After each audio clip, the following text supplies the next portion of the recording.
sports and tell us about the fighters is Desmond Lynham.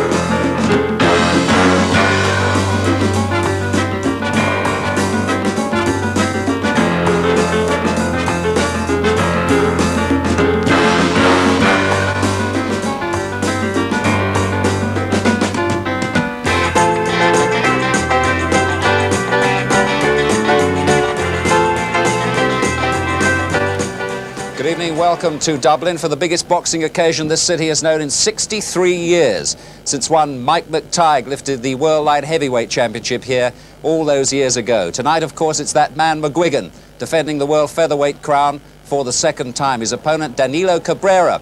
This young man, an outsider, very much an outsider, from the Dominican Republic, aged only 22, but ranked 6th in the world by the WBA. Now, the hero worship that McGuigan enjoys knows no boundaries in Ireland, and the atmosphere that he's likely to encounter when he steps into the ring here in a few minutes' time, I'm sure will be equal to that we normally see in the King's Hall up in Ulster. 6,300 people here to witness the fight, paying from £30 up to £150, but there are stories of astronomical prices being paid for tickets on the black market. We've heard sums of £1,000. And with the Irish having gone down to Wales in the Rugby International this afternoon, there'll be even more enthusiasm, if that's possible, for a McGuigan win here tonight. Well, alongside me, as always on these big boxing occasions, former middleweight champion Alan Minter. People here are saying it's an easy occasion for McGuigan. I think that's based on ignorance because they don't know much about Cabrera, but he's 8-1 on McGuigan. What do you feel about it? Well, I think it's a big odds on, but the thing is, Cabrera is a puncher. He's got a good knockout record. That's right. In fact, in 1985, he had 6 fights, 4 wins by knockouts. So the man can punch. So you've got to give him a puncher's chance. I mean, the thing is, he's going to be trying. He was in training to defend his own title in the country he lives. His management have come in and they said, "You're now boxing Barry McGuigan for the featherweight championship of the world," and it's a dream come true. You must think he's on another planet, really, because he's a fairly poor country boy, a good young pro in his own country. He's come here, he's being treated like a star, and he's earning a fortune. This is it. I mean, it's a big... it could upset him or he could raise to the occasion. I mean, he's working the fields in his own country. He's boxing every now and again for peanuts. He's come over here and the food's all laid out. Everything's for him. So it's a different world to him, Des. You know, he could either race to the occasion or he could go. Right. You must have had occasions in your time, and it's happened here, of course, where the original opponent was Fernando Sosa of the Argentine. He gets injured a few weeks ago. They find Cabrera, who's in training. Yeah. What does that mean to McGuigan? Because he will have had to kind of change his approach. That must have happened to you in the past. Yes, it has. You know, your opponent pulls out. It's very frustrating. You think to yourself, oh, you know, you've got to change your sparring partners. Thank God they found him a new opponent. But you see, McGuigan's a pro, a good pro. He's his featherweight title's at risk, so he's just going to get on with the job, and get on with the job I think he will. And he's a cool man too, isn't he? He's cool, you know, he's determined to keep hold of the title as long as he can. And I think we've seen an exciting fight. Well, it was hard-earned, that title, and let's just reflect now on how McGuigan won it. It's not so very long ago, is it? It's back that heady night in June at Shepherd's Bush in London at the Loftus Road football ground when he beat the great Eusebio Pedrosa, remember? I'd be surprised if the pair of them aren't feeling the pace already. Pedrosa impassive and cool, and still looks grimly determined to hold on to this championship. McGuigan's work has not been so effective in this round. He hasn't found the range. Yes, he did! He's got it with the right! Oh, the champion's over in the 7th. He found him with the right. Compulsory £8. Is the title about to change hands? 30 seconds to go. Can McGuigan do it here and now?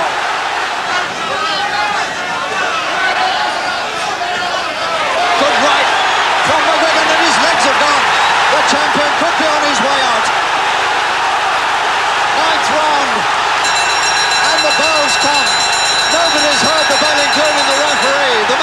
Pedrosa's in. And Pedrosa is on very, very rocky legs as he goes back to the corner. There was so much noise here. The whole place was cheering for McGuigan. I heard the bell, but the two fighters and the referee didn't. And Pedrosa is in real trouble. 20 seconds and then it goes to the referee and the two judges, but there must only be one winner.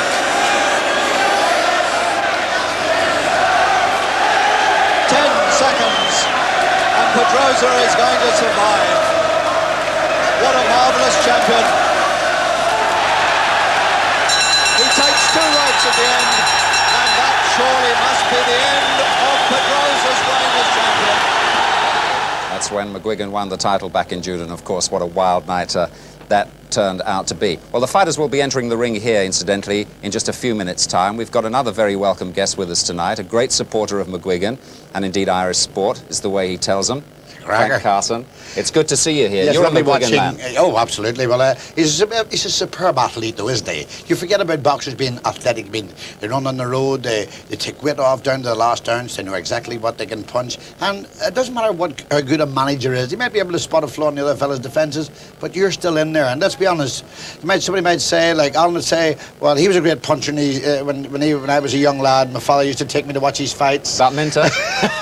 And a superb athlete as well, Alan, and great punchers, but like somebody in there, somebody said, well, he doesn't punch his weight, but if somebody's hitting you 40 times a round for 12 rounds, by God, you couldn't count a ton of bet even money after that. He's got star quality, McGuigan, too, hasn't he? He sort of transcends boxing. And such a lovely, a very un-Carson-like fellow. Quite the reverse of me, the bombastic, big idiot Irishman, whereas come on, here that's you've not got... fair to yourself. I know. It's a cracker. But yes, he's a lovely fella, and he's on a hiding to nothing tonight, really, isn't he? He's not going in with a mug, let's be honest. That's right. Can you imagine somebody suddenly saying, excuse me, Frank, you're a nobody, I'm now giving you a television show tonight in front of 100 million people, and of course, this young fella's walking out there, Cabrera, and he's going to be out there trying. Well, it'll affect him one way or the other. It might be his chance, and he might grab it, or it might sort of totally defeat him on the way to the ring. McGuigan is always in tip-top condition. He's out every day. You could pull him in off the street and say, there's another fella around the corner tomorrow. He'd still go out and fight. He's in superb condition. One of the slight problems for McGuigan is that all the people out there, 6,000 of them, think it's an easy one for him, don't they? I would think they do, because but the boxing public are very fickle. You could be Alan Minter, the world champion today. You could beat tomorrow. So who was that? Yeah. And they are the worst crowd in the world, to be quite honest. Irish are very bad sportsmen. As if you had a Rolls Royce in Ireland, somebody would say, instead of saying, oh, I'd love to have a Rolls Royce like him, they're probably saying, I wonder how I can get that off. Did you go to the match this afternoon? No, I didn't. I was very lucky I didn't go, actually. I flew in from London, actually, just for the... I should have been in Spain tonight, but I turned it down because BJ, of course, Eastwood's a pal of mine for over 30 years, and he's a wonderful man as well. He's a very kind man to me, and I'm looking forward to this. Well, I hope you enjoy it, Frank, and thanks for popping in. in. I will do, Desmond. Not at all. Thank you very much for asking me to go up, and lovely to see you, Alan, and I'll see you in May with the old golf. Yes, golfing, yes. Thank you for asking me up. Not at all. Goodbye. Alan, we were talking about the possible punching quality of Cabrera there. Now, when McGuigan defended the title the first time, his last fight, of course, against Bernard Taylor, everybody knew then that he was up against a superb boxer, but a non-puncher, really. Well, the thing is, Bernard Taylor, I had Bernard Taylor 5 rounds in front, going into the 5th round. He was boxing McGuigan's head off for a few rounds. Absolutely beautiful, but then he lacked power, and he was catching McGuigan with right hands, but if he could have hit, if he was a banger, he might have hurt McGuigan. Of course, he couldn't bang hard, and in the end, That's McGuigan, right. of course, got on top of him and overpowered him, and the man sort of faded away when he'd been going pretty well. And we'll see.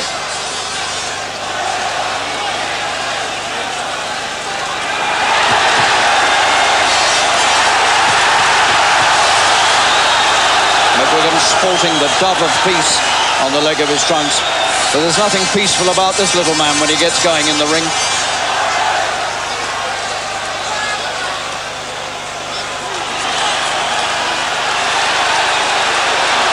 Right hand underneath, low from Taylor. McGuigan's first defence, and by any standards, a memorable one.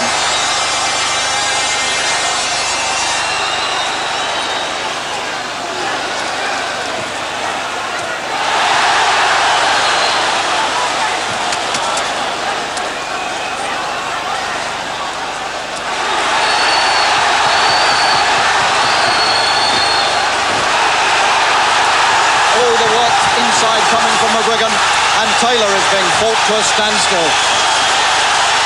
No more movement in the legs. 8th round. Desperate moments for the challenger from America. The punishment simply sweeping over him and around him and into him. And McGuigan looks to his corner and he smiles as much as to say, I'm doing okay, don't you think? There's the bell. Terrific round for McGuigan.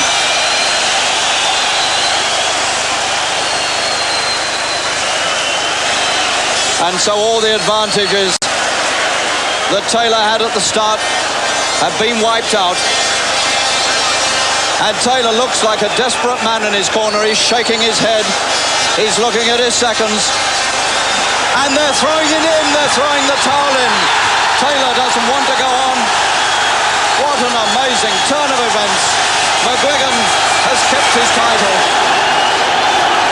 McGuigan defending the title in Belfast back in September. Here's another Barney Eastwood man now, Harold Graham. Congratulations on your tremendous fight against Cooley just recently. You were absolutely superb, I must say. Thank you. Now, Barney Eastwood's done a marvellous job, it seems, for you already, and of course he's done a great job for McGuigan. What's he got that perhaps some managers don't have, do you think? Oh, he's very reassuring. If he says something, he'll go out and do it. I mean, he says that the fight's going to be held in Sheffield. Not Ireland, not in Denmark. Anyway, it says Sheffield, and someone was going to take out lawsuits against him, but got it back to Sheffield, and I had my own supporters there, and had a terrific night. If he says it'll happen, it'll happen. Definitely. The crowd are getting worked up here now. I'm getting worked up. What would you feel about either of you coming out into this sort of atmosphere? It's happened to you, this kind of atmosphere with world title. I don't think you've quite experienced this sort of thing, Harold. Not as much as this, but if I get these behind me, I'm definitely going to have a world championship. I'll get it, I know. You like the idea of it? Would it not unnerve you, the possibility of coming out into this kind of thing? No chance at all. I'd love it, honestly. They're talking about getting you and Hagler together, the man, of course, who took Allen's title. You feel confident about that? Oh, yeah. I mean, you've got to be confident in boxing. If you're not confident, then there's no use being in the sport, and I'm confident. And what do you look at the atmosphere here? It's quite tremendous. It rivals Belfast, without a doubt. McGuigan, of course, there's Frank got back to his seat. But McGuigan's boxed in Dublin before, but never with an atmosphere quite like this. But what are your feelings about this fight tonight, Harold? Because, again, just to repeat, everybody sees him, he's 8-1 on. I mean, that's a hot favourite. Barry's prepared for the fight tonight, although he's had a change of opponent. His opponent is going to throw everything at him. He's going to try to upset him, but he's not going to do it. I think Barry should take him around round 5 and 6, because I've heard that the guy, he likes throwing punches and he can throw a few bombs. And if he's left in open spaces, Barry will find them.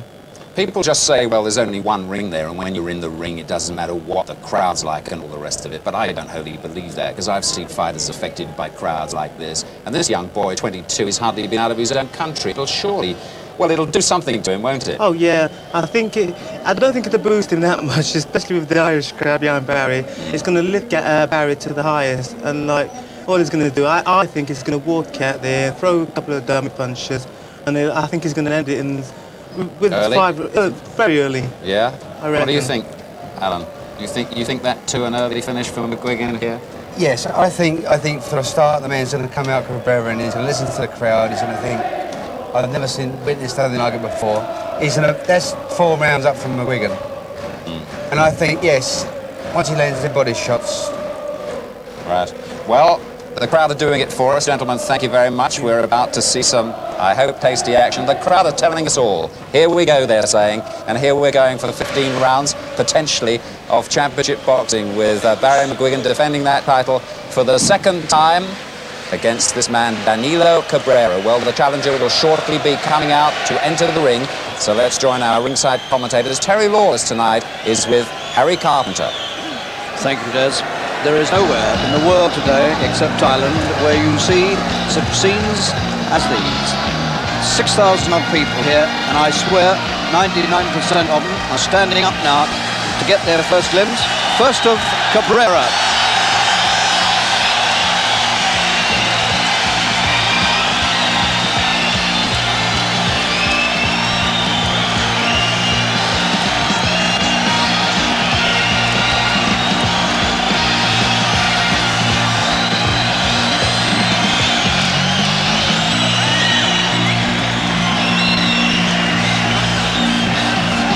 Heaven only knows what it must be like to walk out of your dressing room and to walk into this solid ball of sound. And not very much of it is for you.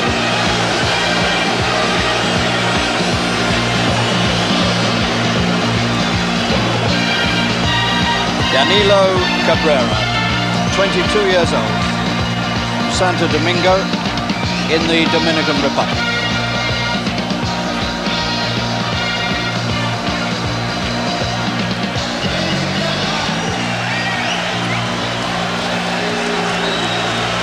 Cabrera ranked number 6 by the World Boxing Association, whose title McGuigan holds.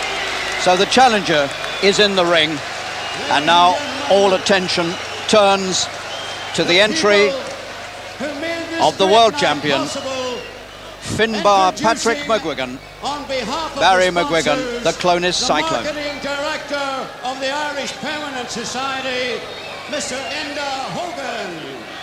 Let's hear applause, come on, for the Irish Building Society. Big thank you to the Irish Permanent Building Society. This fight being beamed around the world to Cabrera's own country, into the United States. It's estimated that some 120 million people are watching at this moment. And we await the arrival of McGuigan. McGuigan will be 25 at the end of this month. Tonight, his 30th professional fight. How much opposition will this man give him? Danilo Cabrera, known in his own country as Cuero Duro, which means tough as leather. He'll need to be.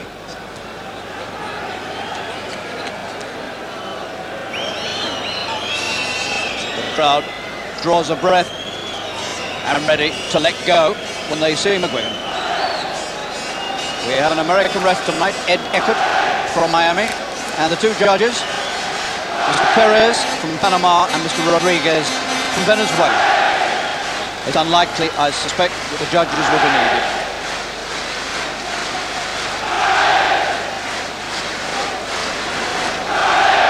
Long wait for Cabrera.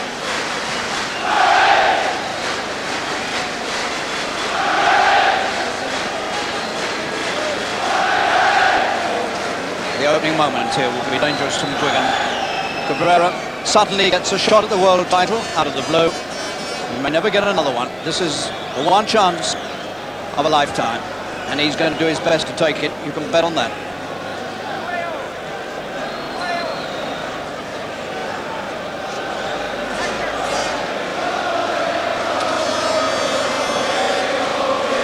And here we go, is the chant coming up from the crowd.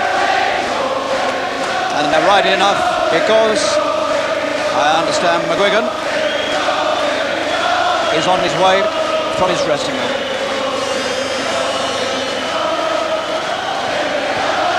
This whole place, this city, awash with excitement this weekend. What with the Rugby International this afternoon, and now the big fight tonight. And you can see what it's like around the ringside where we are, packed with pressmen and media men from all around the world.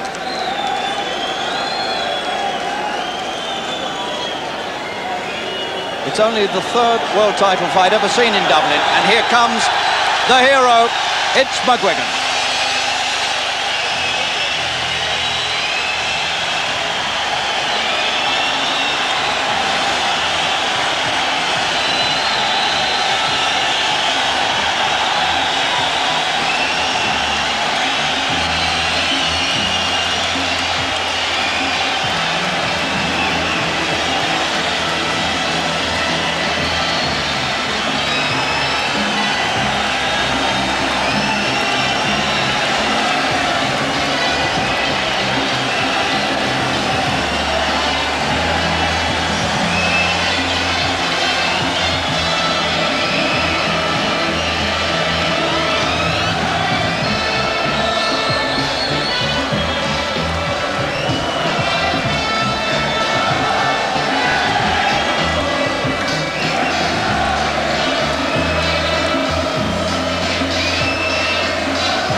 of the final blast of sound as he gets into the ring.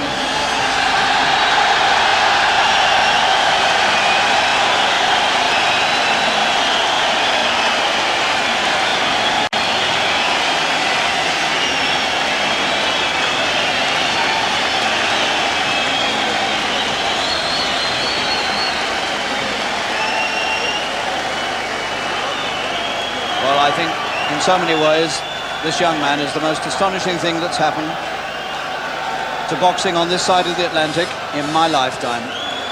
He gets better and better, and I don't honestly think we've yet seen the best of McGuigan.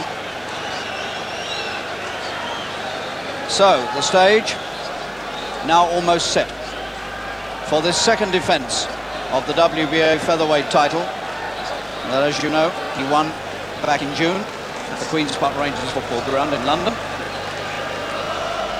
I don't think McGuigan is by any means underestimating the opponent.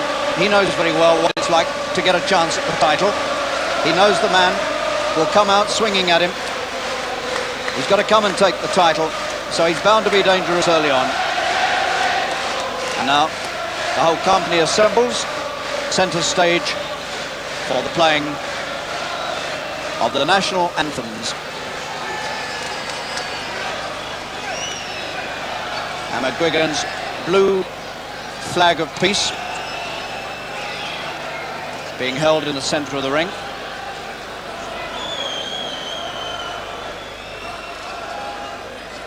Ladies and gentlemen, would you all be upstanding for the national anthem of the Dominican Republic?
Keeping warm throughout the anthems.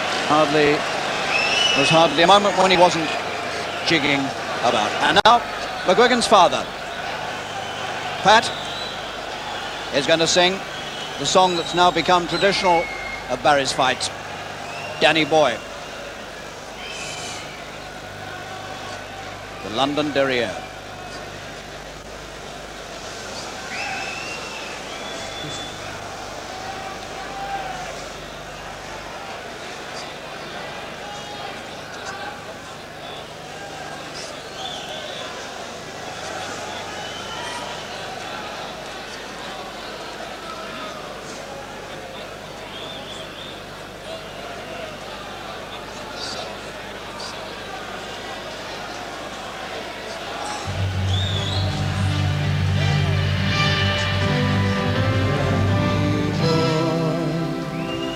The pipes are more.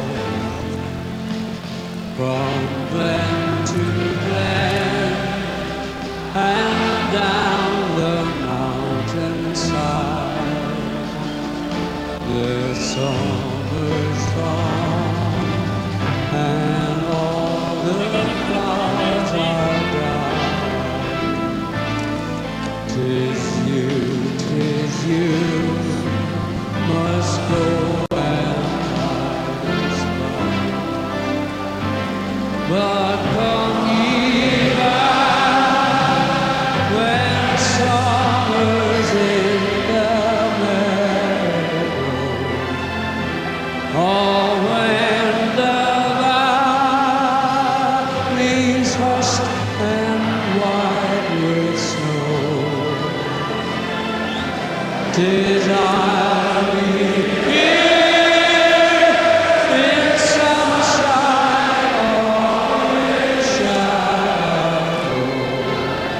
Oh, Danny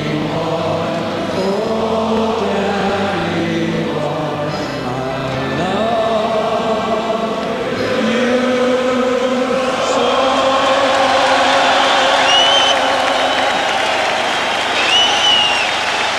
And McGuigan's father still in pretty good voice, a man who once won a third place in the Eurovision Song Contest back in the 1960s. So, the preliminaries over. Danny Small, our MC, is one of the McGuigan clan. Our MC is ready in the centre of the ring for this fight, promoted and sponsored tonight Ladies by and the gentlemen, Irish Permanent Building this is the Society. Here's principal Danny Smith. contest of the evening for the WBA World Featherweight Championship. 15 3-minute rounds of boxing between Danilo Cabrera and Barry McGuigan.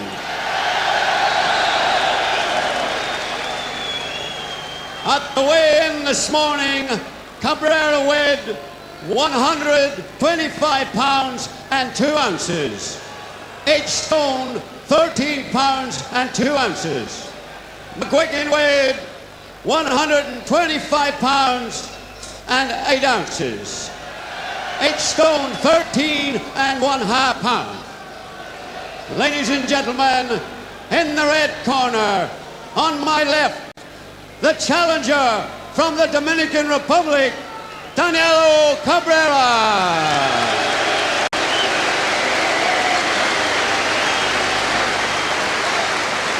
On my right, in the blue corner, the world featherweight champion, Barry McGuigan.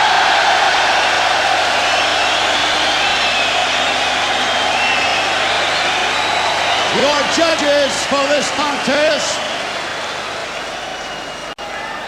Luis Rodriguez of Venezuela, Edward Levine from Miami, and Rogelio Perez from Panama. Your referee is Ed Earhart from Miami. The supervisor for this contest is Mr. James Binns from Philadelphia. Your timekeeper, appointed by the British Boxing Board of Control, Mr. Dan McAllister of Belfast. Well, Danny Small could barely make himself heard even with a microphone. And above the chanting, the here we goes from McGuigan's fans. A scheduled 15 rounds. Very few people here tonight believe we shall ever get that far. Cabrera and his camp politely applauded McGuigan when his name was announced.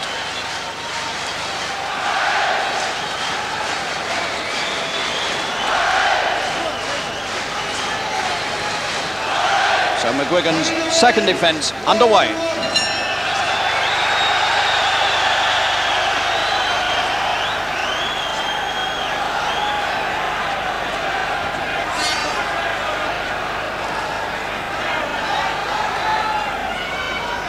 Cabrera compact looking.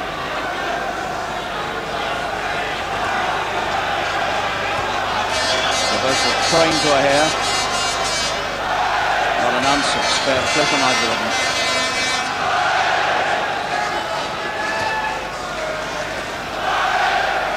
The first thing Cabrera will notice will be the long reach of McGuigan. He's got a 70-inch reach, which is the equivalent of men 19 stone heavier than him. Big hands, long reach.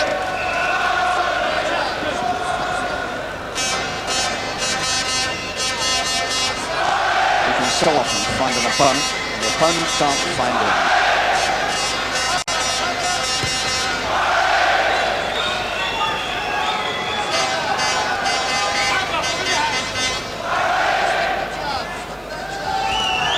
Cabrera has been affected by this extraordinary reception that McGuigan gets in Ireland. It doesn't show on him.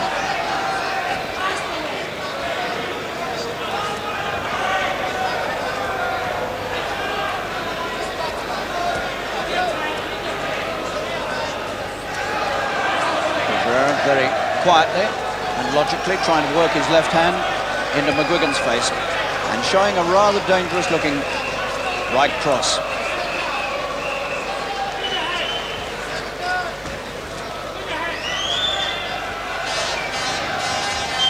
Cabrera is certainly going to come looking for him with the right.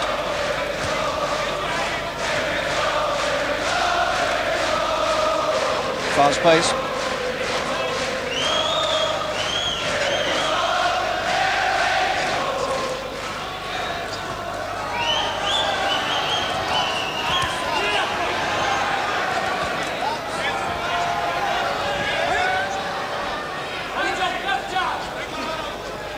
Slight caution from the American referee to Cabrera for ducking too low.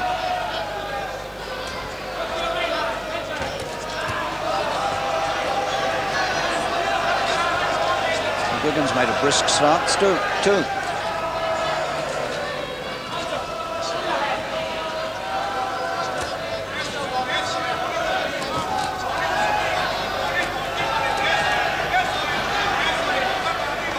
Good opening round. And if Cabrera keeps us up, he's not going to be the pushover some people thought he would be.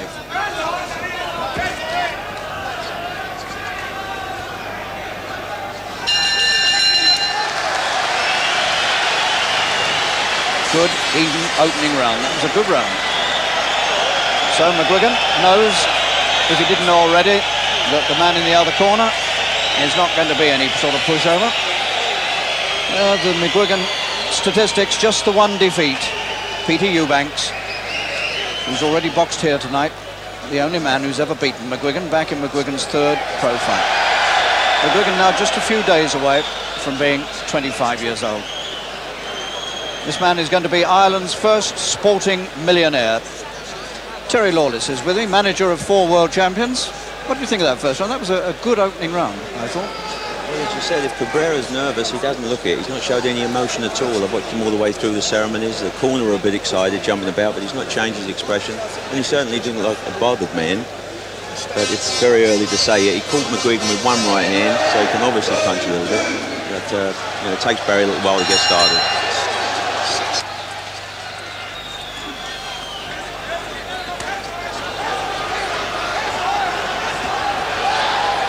Very determined attack by Cabrera. He knows this is his chance, and he's going to try and take it if he can.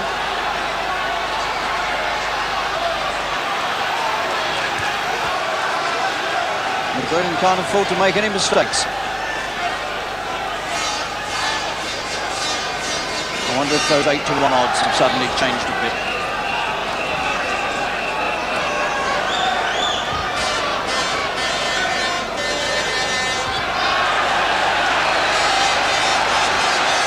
Got a nice left hand in underneath McGuigan then. Got right underneath the elbow.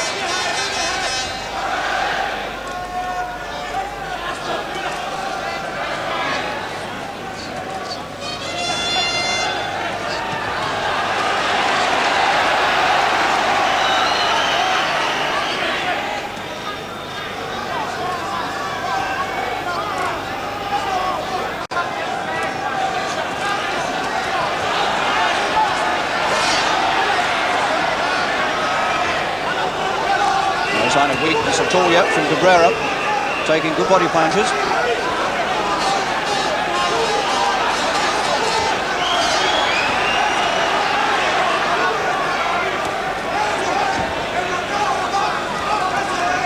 This is a very tough second round for McGuigan.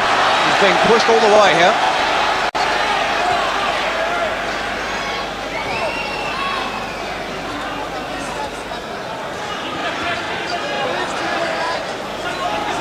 So McGuigan can now know for sure that they can take no chances, and Barry is going to have to work to win this.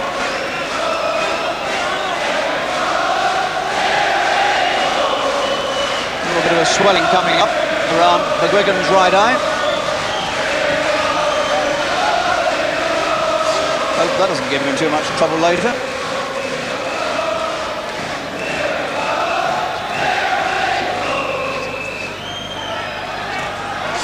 Another dangerous looking right shot there by Cabrera.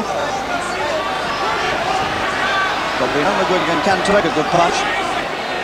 We saw Carver hit him hard, we saw Laporte hit him hard once or twice in the days before he won the title, and he took those well enough and came back.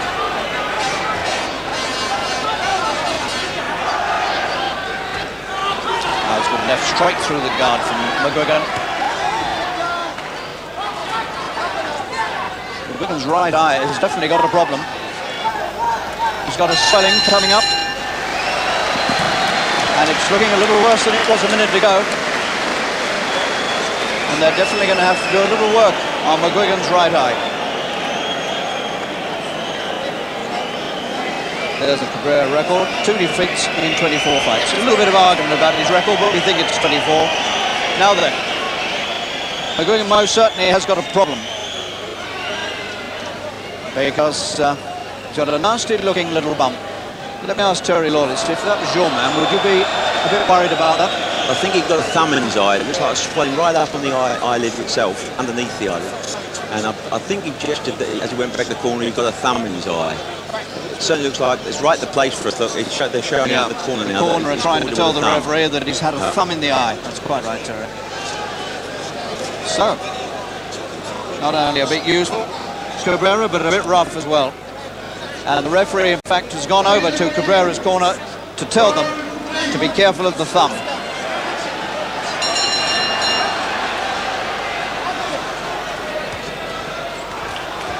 So these are very serious moments indeed at the start of this defence from McGuigan.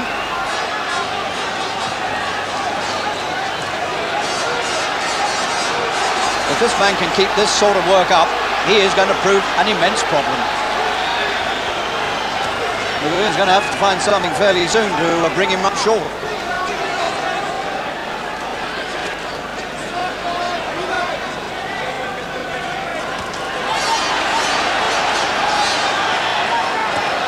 We can find him. The question now is, when he does have to start taking a few, how well Cabrera will take them. He was knocked out in the third round in a national title fight in his own country by a man called Manuel Batista, one of his 2 defeats. The other was on points in America. He's a rough, tough opponent, is Cabrera. He's standing in close and he's trying to find McGuigan with the right. And he's found it.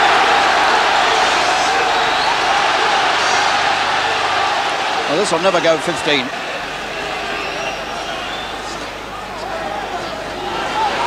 McGuigan quite happy to stand in there close with him, pulling out all his repertoire of punches. This is a hard fight, head to head. And the referee's seen a bit too much of the head to head. Stand up.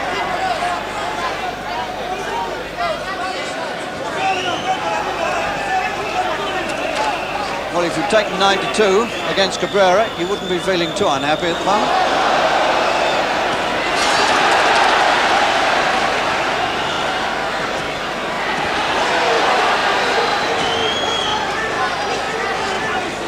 That's a good punch. He pushed him right back on his heels.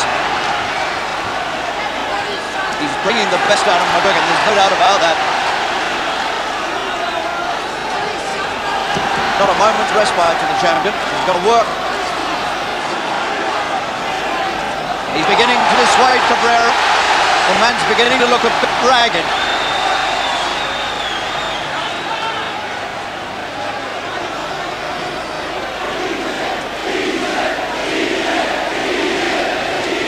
Drive easy is coming up. Never like to hear that because this is anything but easy. But he's just beginning to impose himself on Cabrera.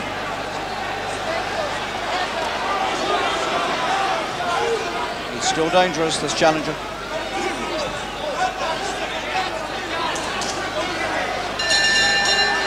Up the sun round. And McGuigan pulled out all the stops there. And we've had 3 great rounds here. Terry, they're always dangerous when they get a chance for the world title like this, aren't they? Yeah, I think he's coming out with it. I think he's got a 6-round fight in his mind. You know, Barry's ready to go 15 rounds. I think this fella's going to give it all he's got till he runs out of steam. He started to slow up halfway through that round. Here we are with some replay from that 3rd round. McGuigan pulled out an awful lot of punches here. Once or twice he pushed him right back on his heels like that with the left hand. That will have shaken Cabrera. We can see that again. It's just a simple looking left hand shot out, but it rocked him right back. Almost went off balance. And they're still working on the eye that had the thumb on it in the 2nd round. That's Barney Eastwood, his manager, with that steel. What do you call that? An iron, I call it. An iron. Just like an iron. Yeah.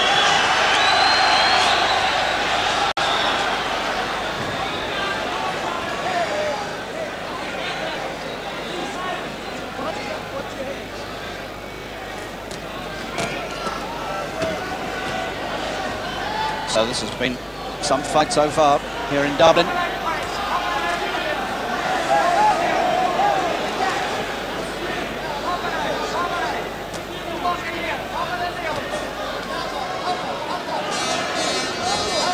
Cuero duro, tough as leather. And young Mr. Cabrera proving himself to be like that.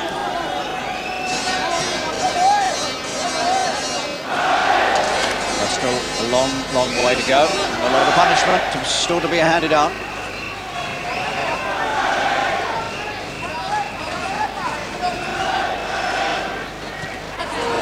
The left hand out. Well, it's been ruled too low by the referee. Looks on the borderline to me from McGuigan. His eye looks no worse now.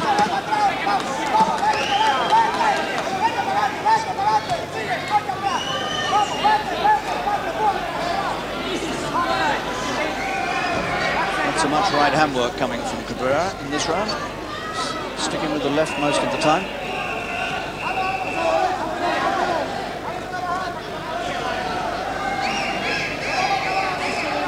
I think he felt 1 or 2 of McGuigan's punches in the 3rd, and he's not quite as anxious now to mix it. He's trying to keep it at long range with the left.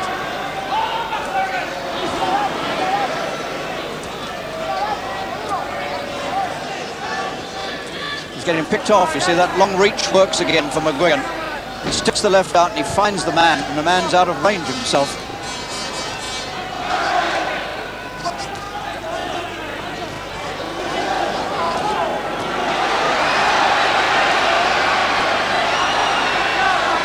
McGuigan working well in this round. Elusive as could be. Shifting laterally all the time. The shoulders are moving properly. He's evading most of Cabrera's work, and he's very quietly giving Cabrera a bit of a working over.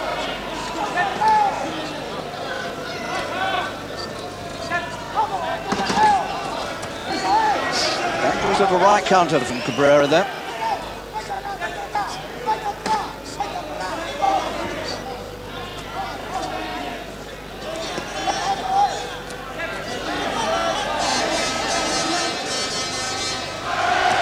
See what a complete little fighter McGuigan is these days. He can box and he can punch, he can turn it on when he wants to, and he really is a good champion. So Cabrera gets back to those corner men. His manager is Hector Rivera. In that corner too is Greg Benitez, the father of Wilfred Benitez, a man who's won world titles at 3 different weights. So this man, despite the fact that so many people in Dublin thought this was going to be no sort of fight at all and that McGuigan would get it over very quickly, Cabrera is proving to be quite a handful. A pro only since 1983. He won his first 9 fights all inside the distance, and then he came unstuck in a fight for the Dominican Republic featherweight title against Manuel Batista, and he was training for a fight with Batista when he was called into this one. He's since won that national championship, by the way.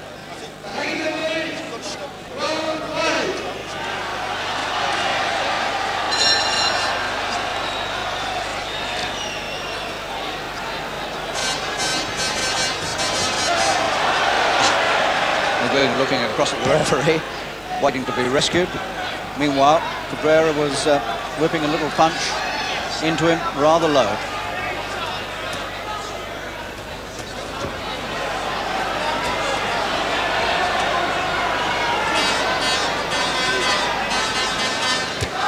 Different tactics again this time for Cabrera. Gloves high up, wants to come in close.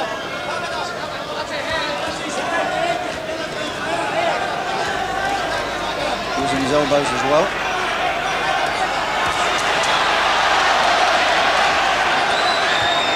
The more accurate work coming from McGuigan.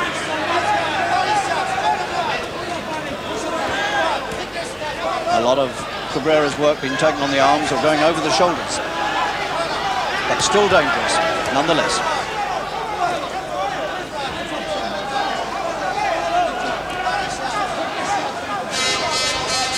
Heads rubbing again.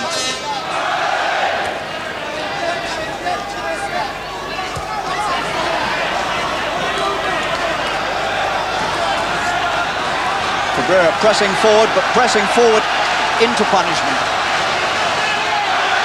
Slinging a lot of punches, but very few of them are effective. Meanwhile, McGuigan's work is very effective.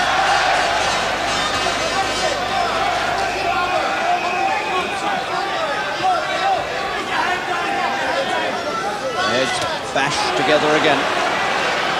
They push their shoulders against each other. It's a rough, tough old fight, this one. McGuigan shows that if he's going to be pulled into a war, he doesn't mind. And he's been hurt. He's complaining he's been hit low, Cabrera. And the referee has gone to one of the judges, and Cabrera's making the most of it. The referee is going to the 3 judges, proclaiming a low punch by McGuigan, which will cost him the round.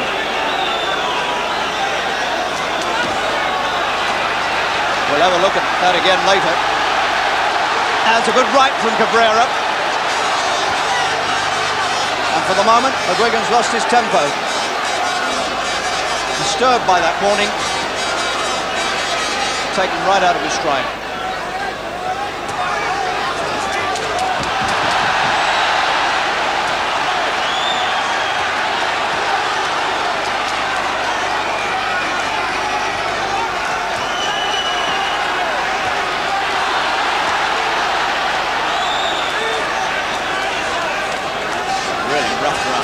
In every way.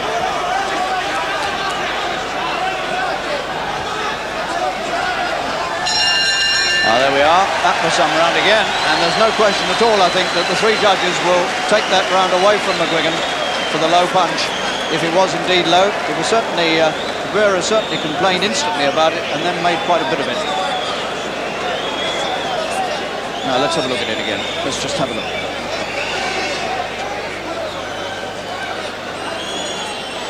There've been a lot of punches on the borderline. Well, there was one punch there that looked as though it might be low, and that was the one he complained about. A bit difficult to see from that angle. We've got another angle on it. Let's have another look.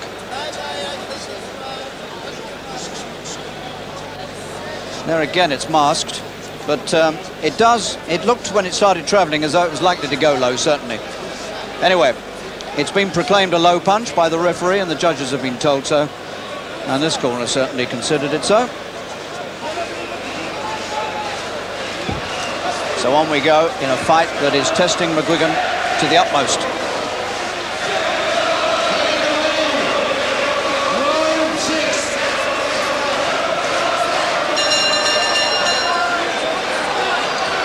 And the Cabrera camp a bit slow to get his gum shield back in.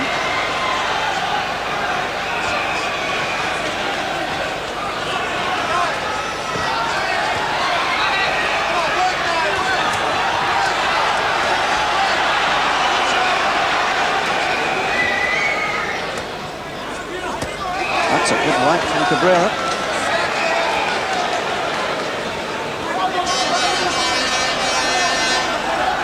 He didn't have too good a round in the fourth, the challenger, but he's come right back from it, and he's as strong as ever.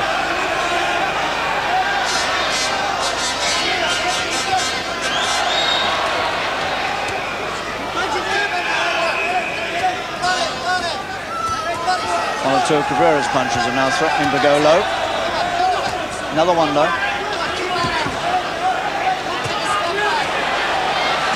There's a lot of borderline stuff going on here.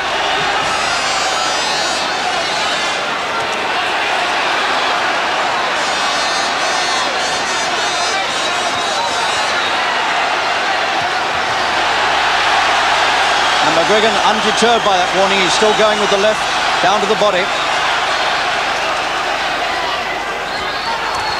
Another one. That looked a bit low to me. And Cabrera's turned his back on him, told to get on with it by the referee this time. I think McGuigan needs to be just a bit careful.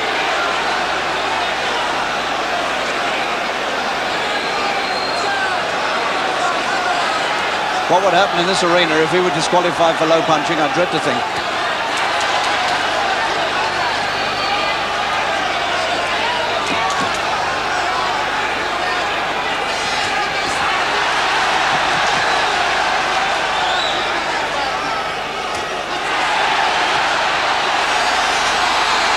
Is McGuigan's strength and pressure becoming too much for Cabrera? It's beginning to look like it again.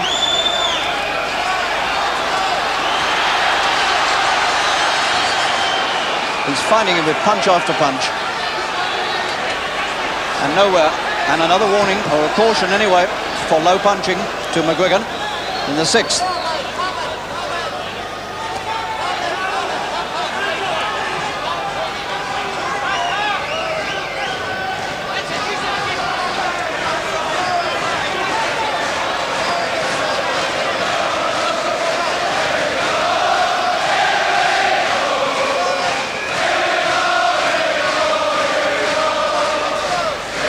Challenger knows he's in a fight now, there's no doubt about it. McGuigan relentlessly keeps the pressure on. He's such a strong man, he could do this for 15 rounds.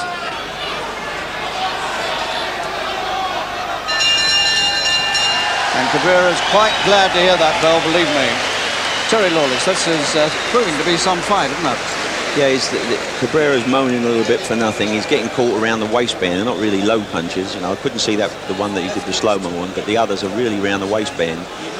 What I think's happened is that he starts each round, he knows he's got to get Barry going backwards. And when he was fresh and he had those first couple of rounds and pushed him back on his back foot, then he had some success. But now as Barry's beginning to find the range and, you know, as the fight's going on, he's got to back off. And because this is where he plays right into Barry's hands. This is one of those suspect punches from McGuigan. Another look. Yeah, that was well, low. That was low, wasn't it? That was low. Yeah. That was the one, I think, that he didn't actually get told about because the referee was on the other side of Cabrera, and I don't think he saw it. Yeah, as you said, Harry, I think he should be a little careful because, you know, I think this guy's looking to go home soon.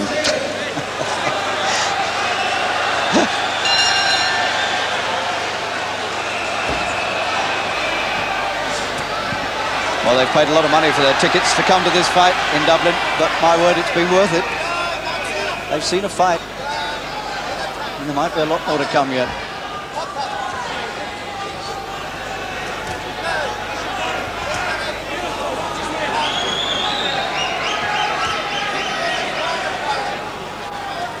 Cabrera starting the rounds now rather better than he finishes them, naturally.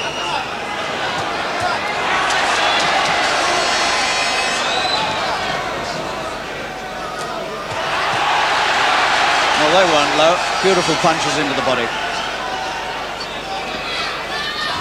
McGuigan's left hook is the one that's doing the really good work here.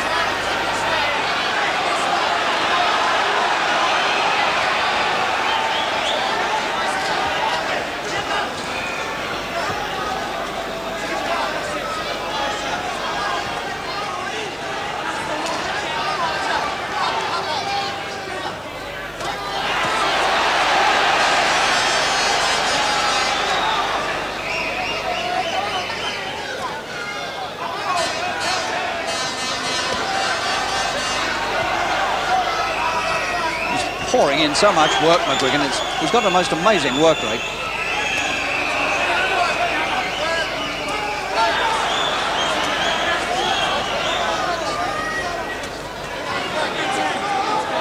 Still mustn't take any chances now, McGuigan. The man's still throwing a rather wicked-looking right.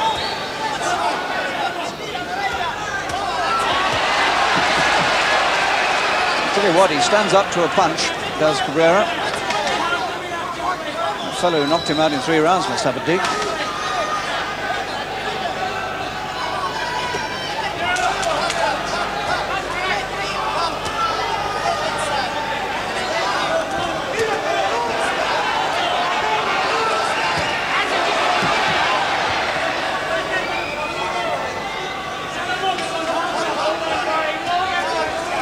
Well, McGuigan now keeping a very firm control on this.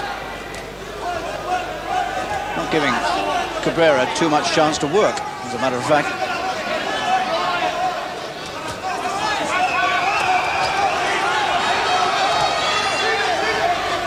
This boy from the Dominican Republic is still very much in there, trying to win this.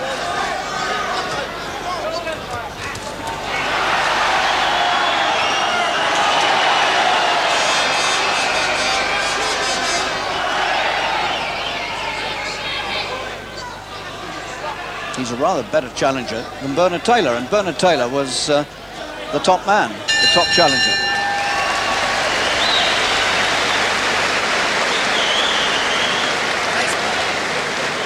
Well, I think this corner will be pretty happy with the way things are going. Would you agree with that, Terry? Yeah, I think mentally he's gone in there to fight as best he can. I think he's gone in to do his best, and then he knows, like a sparring session, someone's going to knock him out of there. Whereas Barry's gone in ready to have a 15-round fight. And I think as every round comes on, you see that he's getting progressively slower. And I think if Barry just steadies up a little bit, I think he got rattled by that warning for the low punch. And I think if he just steadies up a little bit, but he's not really clipped him with one real good punch, has he? He's not caught him with a real good punch. He's caught him with a lot of punches, not one real good one. What would you think, roughly, the score at the moment? I would think McGuigan's, I've not kept the score, I would think McGuigan's in front. I would have had him a couple, say 3 rounds in front without the round taken away from him.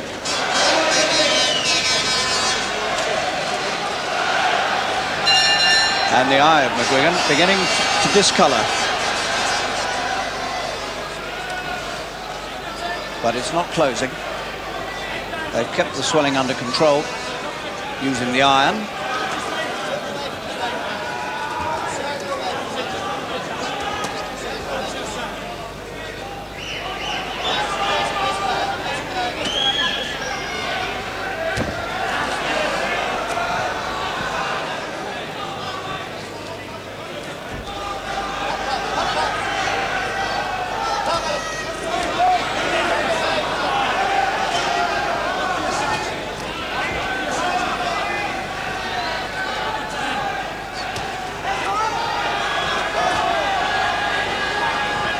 Solid right hand that Cabrera dug into the body. Still a bit of strength there.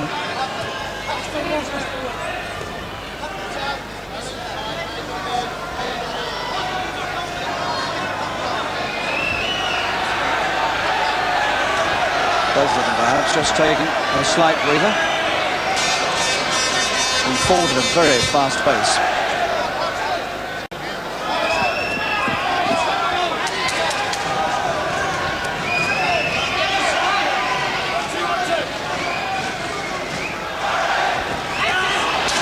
Barry went for the big right there. Notice how he's always commanding the centre of the ring. The other man's always being made to work on the outside, going further.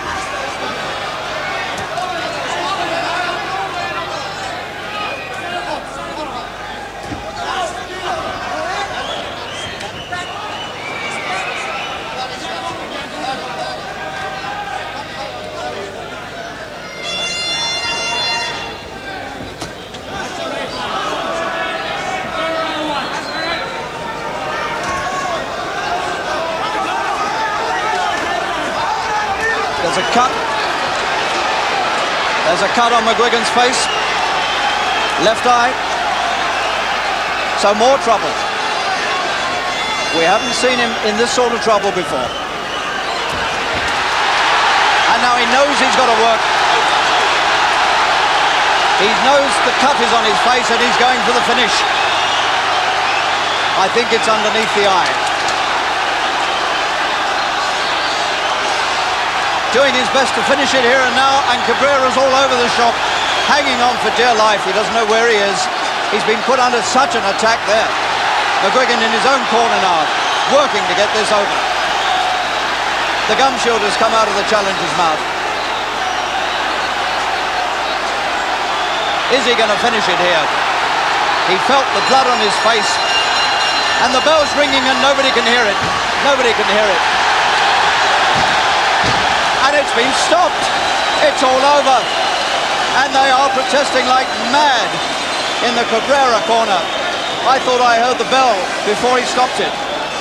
And the referee's gone over to the timekeeper to ask about that. But the McGuigan camp have accepted that they've won. There is a tremendous protest coming from the Cabrera corner now. So, he was certainly in a lot of trouble, Cabrera, in the corner. And then I heard the bell, at least I thought I did. And then the referee signaled that it was over. And I don't think it is over. It is not over. It is not over. He consulted the timekeeper, and the timekeeper obviously said, I rang the bell before you stopped it. And so, absolute chaos and pandemonium here. They have to go on. The McGuigan camp and all McGuigan supporters believe they've won, but they have to go on. And I wonder how much Cabrera really wants to go on. His corner want him to, but does he?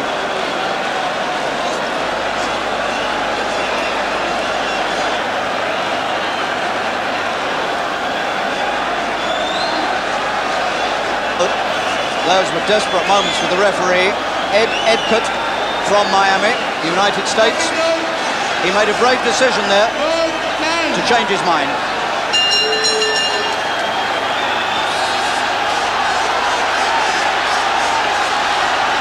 Well, what a sensation this fight's turning out to be. McGuigan's cut is underneath the left eye, like a crescent moon.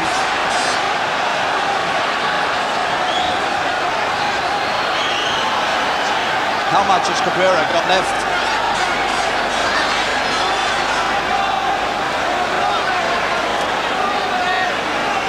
McGuigan comes in, head down, rubs his head into Cabrera's face, and he's trying to get it over in this round if he didn't get it over in the last.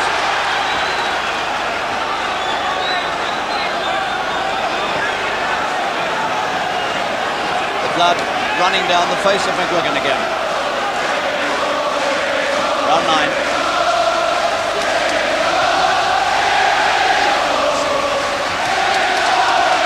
6,000 people now willing McGuigan to finish it. And Cabrera, you've got to hand it to him. He's putting up some fight here. He was in such trouble in the last round, and he's still lively on his feet here.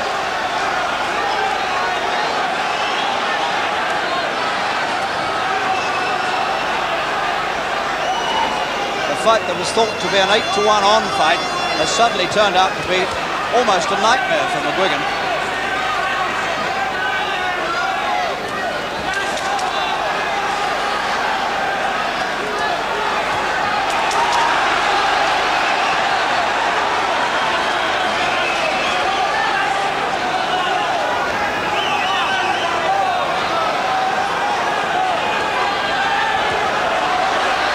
McGuigan standing in close, still throwing things, but even he's beginning to look tired.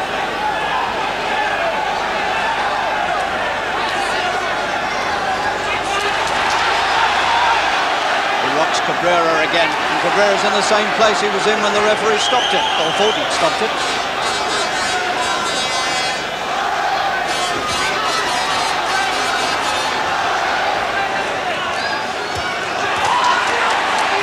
Good punches from McGuigan, and Cabrera's in trouble again. Slows down in the last minute of every round.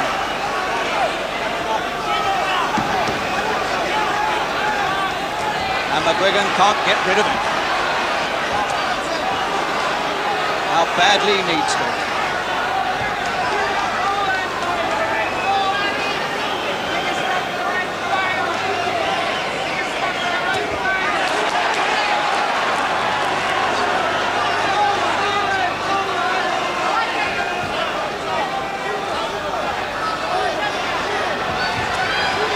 Extraordinary challenger. There's the bell. Curved this time, and McGuigan goes back again for more attention to that curving cut on the cheekbone under the left eye. And now in the other corner, Cabrera has got eye trouble too. He's got a small cut near the left eye. So a fight of fouls and cuts, an extraordinary incidence.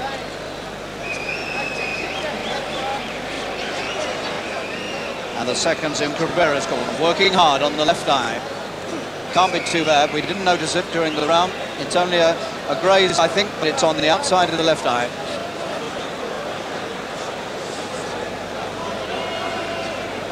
Well, such incidents, it makes you wonder what's going to happen before we come to the finish.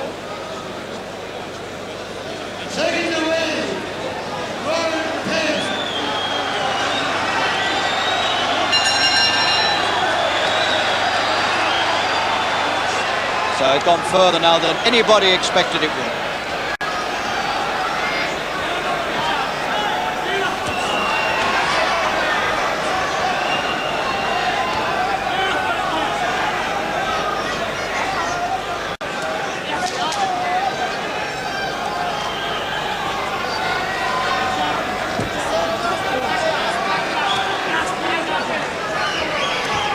McGuigan's third world title fight in 8 months. In some ways, it's the most difficult of the lot.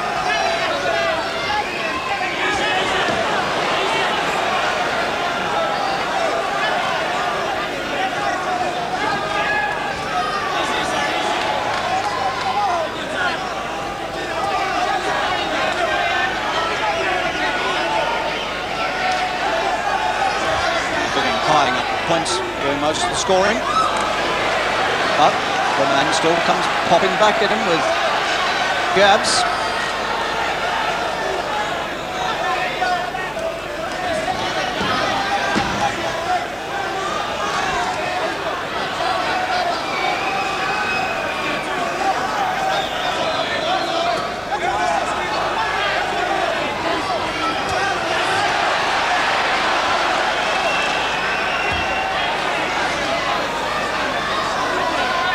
Cabrera looking very sprightly on his feet again, but he does tend to fade towards the end of each round. Although McGuigan hasn't put quite as much pressure on in this round as he did in the previous one.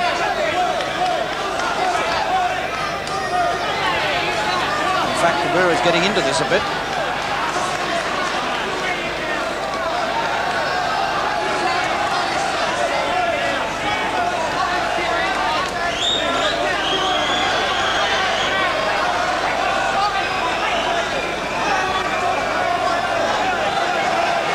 Beginning to look almost confident. And McGuigan had better do something about that.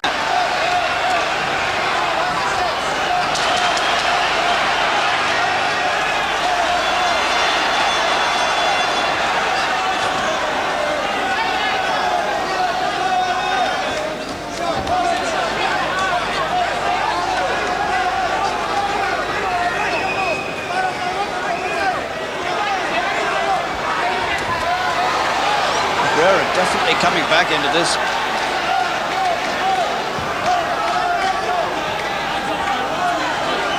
Used his legs well in this round. I wouldn't have thought he'd got that sort of strength in his legs to do it, but he has. And he's giving McGuigan an awful lot of problems.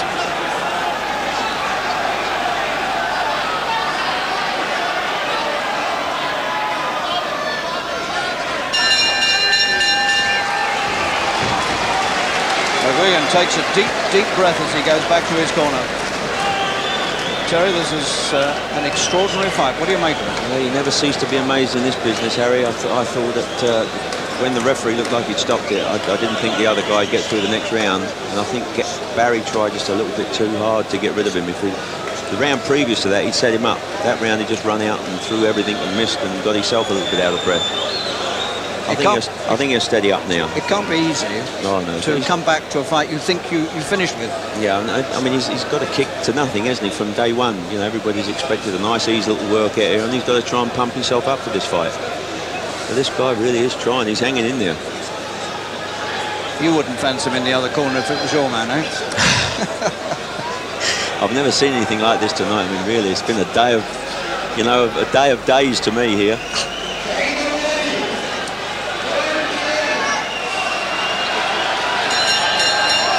Day of days and a night of nights in Dublin, the 11th, and the challengers still in there.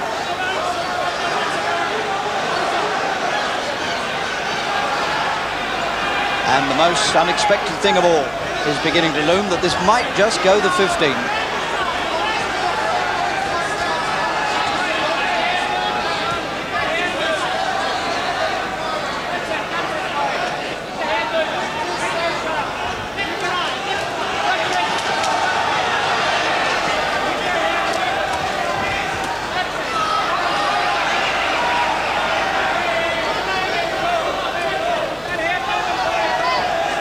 McGuigan has steadied his boxing up a bit, as Terry suggested he might, and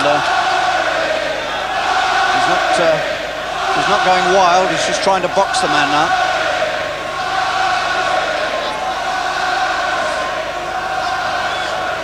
This is the great thing about McGuigan. This is what makes him a good champion, that he can switch tactics in the middle of the fight. He can box when he has to box, and he can fight when he has to fight.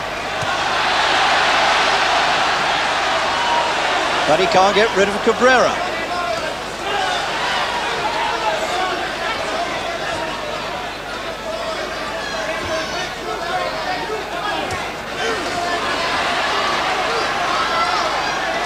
He's done so much work on Cabrera, and yet this tough brown man from the Dominican Republic is still looking dangerous.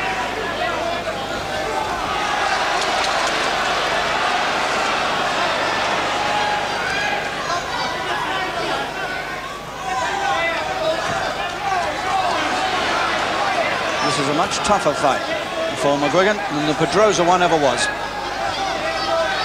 And that's astonishing.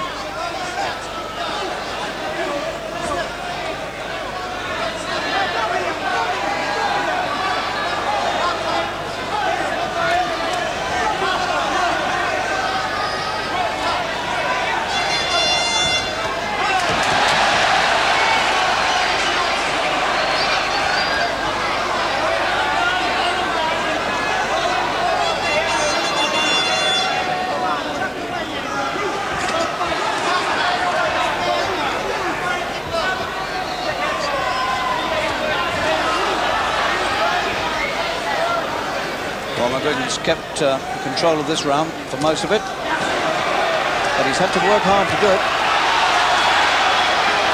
And suddenly Cabrera looks strong at the ends of rounds now, and he didn't before.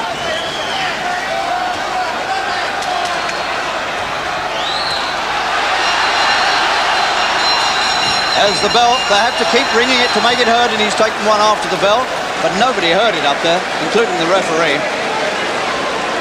It's a measure of the sort of noise that you get outside the ring when McGuigan fights. They can't hear the bell. They really ought to have some sort of extra amplification for the bell when he fights, because it can lead to very awkward incidents, as we've seen tonight. I've seen no further trouble at all from that left eye of Cabrera's, but they're still working on it.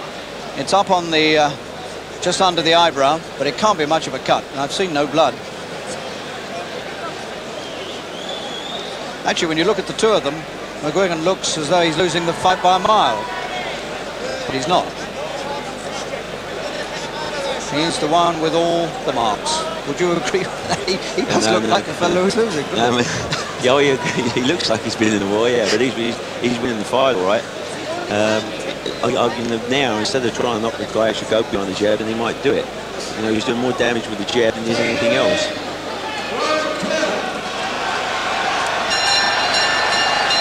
Well, you've got very long odds indeed against this fight getting to the 12th round. It's a 15-rounder, remember, under WBA rules. If it were WBC, this would be the last round. But under World Boxing Association rules, 15 rounds.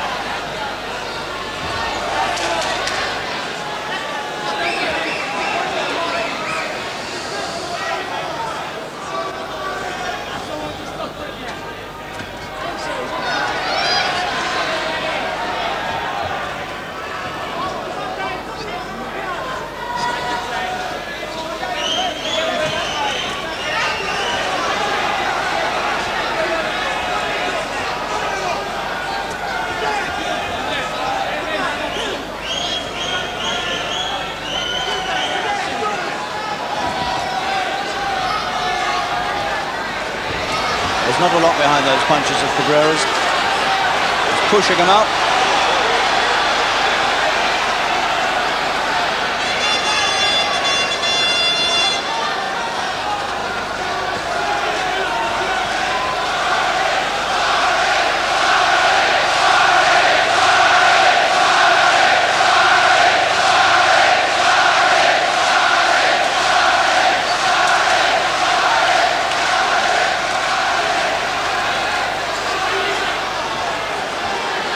Cabrera boxing very, very intelligently.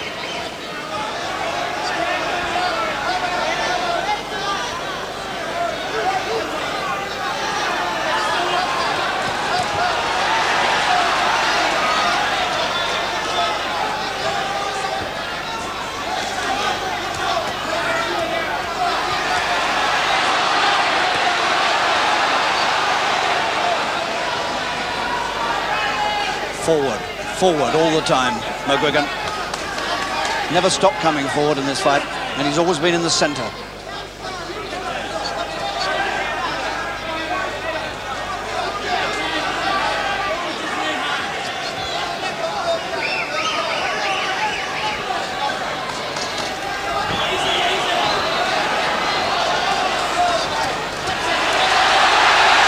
He heard him.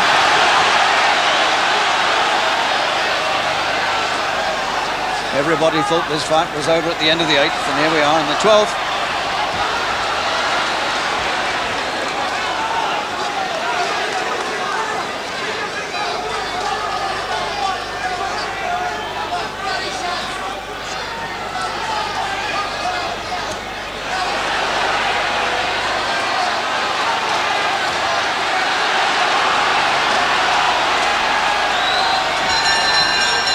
And once again, as the bell goes, McGuigan's attacking furiously, but once again, Cabrera is still obstinately there,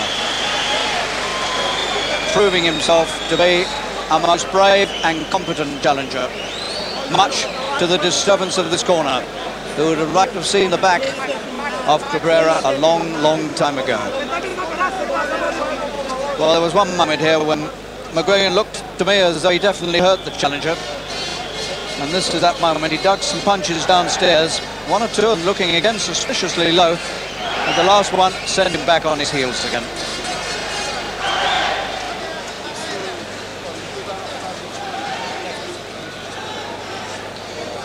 So, this place packed, 6,500 people. Absolutely on the verge of tremendous excitement as we come to the closing stages now of what has proved to be one of the most astonishing fights seen for a long, long time.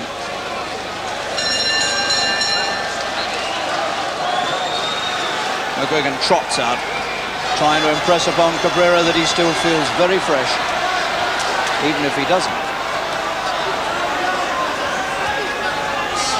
Bit of elbow from McGuigan.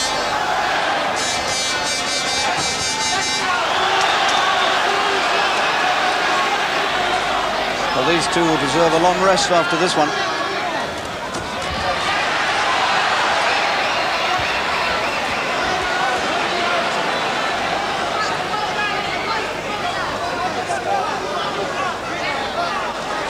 Cabrera has been much more effective since he was almost stopped when the bell saved him.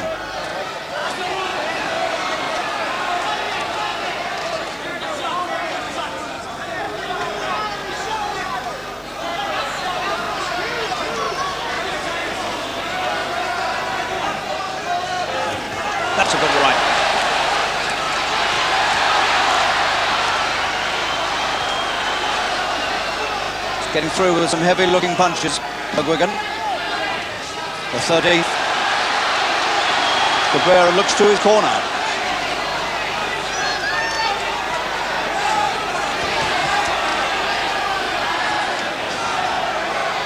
McGuigan's face is marked and scarred and blotched.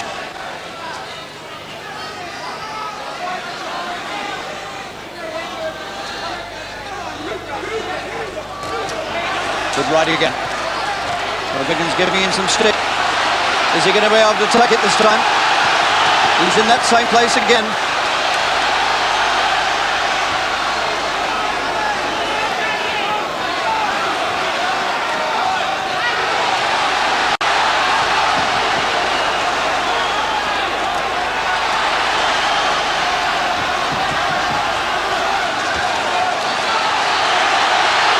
Best round McGuigan has had for a long time, and still Cabrera comes forward.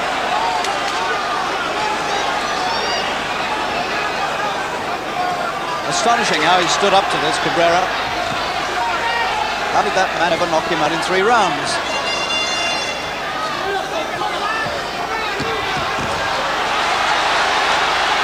And he gets one back. Less than 30 seconds of this round to go. They must seem like 10-minute rounds to these men.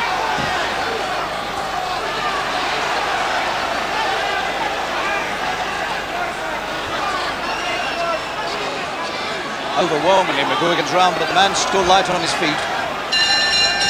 2 to go, and he backpedals into his own corner, and McGuigan has to smile. He actually backpedaled all the way to his stool and neatly sat down, and it brought a smile to McGuigan's face. A round packed with action, and most of it coming from McGuigan. We can see some of it again. It's well worth a look at. This is the place in the ring where Cabrera has always found himself in trouble. This is where all the confusion happened when the bell went and they didn't hear it. Taking some good shots to the head here, missing some, taking others, but even then was light enough and strong enough on his feet to come back.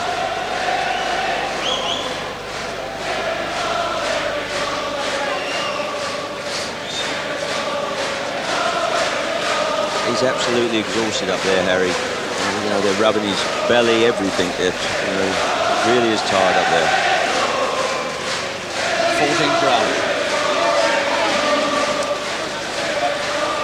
2 to go. And Cabrera is certainly going to find them tough rounds to go. And McGuigan comes running out again. The laces are undone on Cabrera's boots, which gives him a little extra time. I don't know whether that was a ploy, but or whether it was an accident. It's giving Barney more time to work on McGuigan's eye then. Off we go. Round 14. The greatest fight night Dublin has ever seen.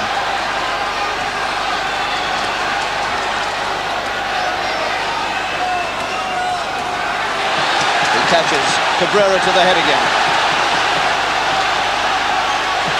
Cabrera's out on his feet. He's gone. He's down, looking out into the commentator's face. And he's gone, gone, gone. His legs have gone and he's turned to his corner. And I don't think he wants to go on. But the referee has invited him to go on. And he's going to take a hammering. His gum shield is out. Round 14. And he can't stand on his legs. He's gone. The legs have gone and he's looking to his corner. He's looking for his gum shield. And the referee's saying, come on. Why doesn't the referee do something? The man's groping about on the floor. It's over. And not before time. The referee took too long to make up his mind. The man was groping about blindly on the floor to find his gum shield. And the referee was telling him to get on with it. And he didn't want to go on with it. And I can't blame him for that. So in the 14th round, we've come to the end of a truly amazing fight in which Barry McGuigan has successfully defended his WBA featherweight title for the 2nd time. But he's been given the hardest fight he's ever had. Look at his face, marks all over it. He hammered and hammered and hammered away at the man from the Dominican Republic until finally Cabrera had to go, and even then the referee was reluctant to let him go. And as usual, Bedlam inside those ropes. But in a moment or two, I'm going to climb up there and try and make some sense out of that lot. What did you think of that, Terry? What do you think of the finish? I mean, Well, I was just thinking to myself, they say there's no business like show business, but if anything can lick this tonight, I've not seen it. What did you think? I mean, the referee's actions at the end there were extraordinary. He didn't seem to want to let the man turn it in. I think he was a little bit weak at the end of the 8th round, and I think he was a little bit weak there. He certainly didn't have too much control at the finish there. The kid wanted to quit. He didn't quite know what to do. OK, Terry, thank you. I'm going to climb up into the ring.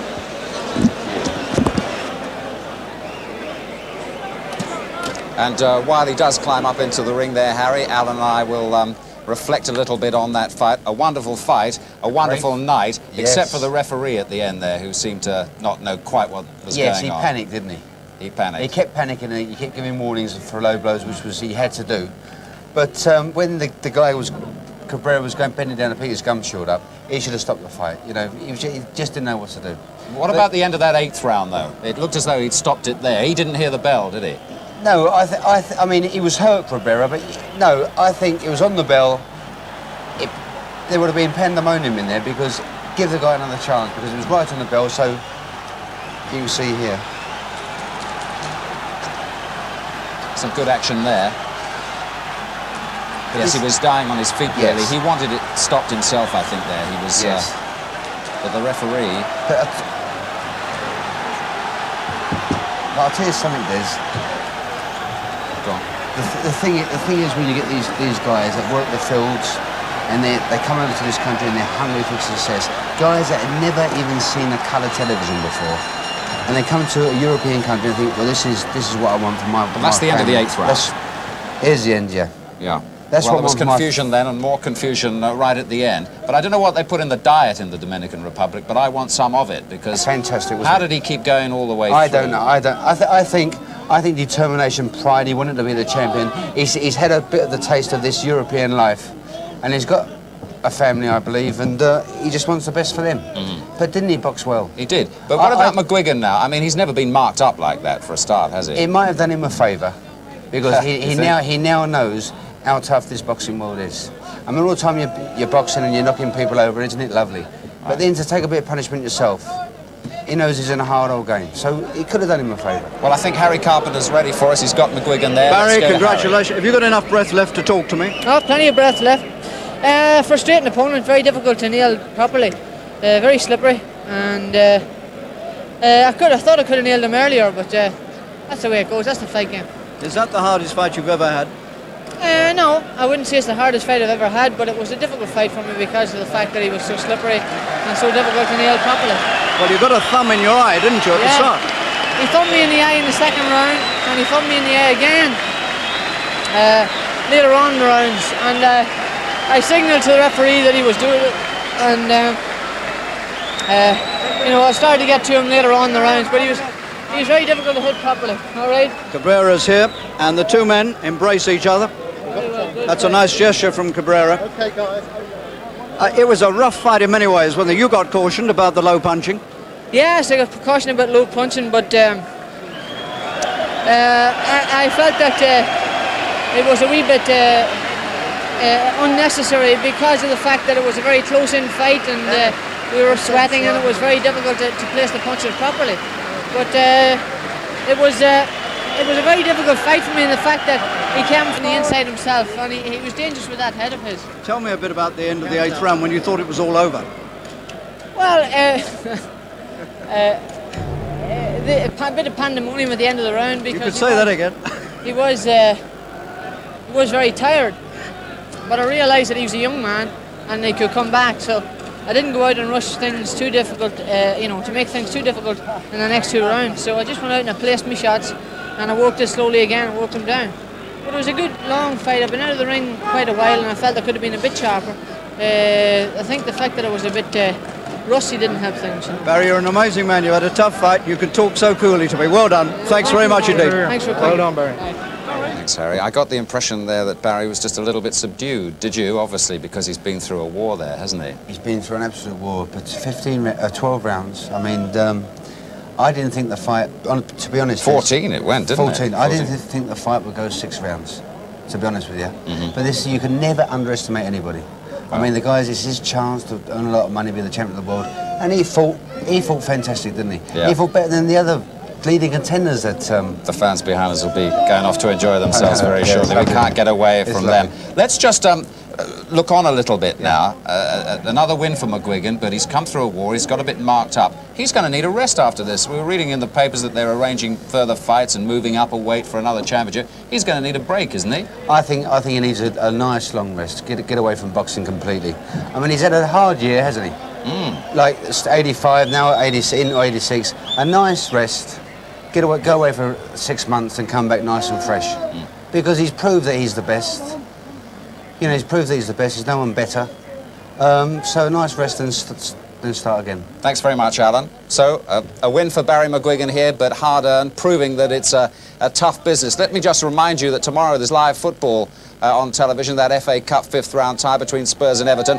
There is a test of the pitch tomorrow morning, so look out for that first, but we hope to bring you live football. And then Sports Night next Wednesday has got some more boxing. It's got FA Cup football, and Birmingham for the Olympics 1992.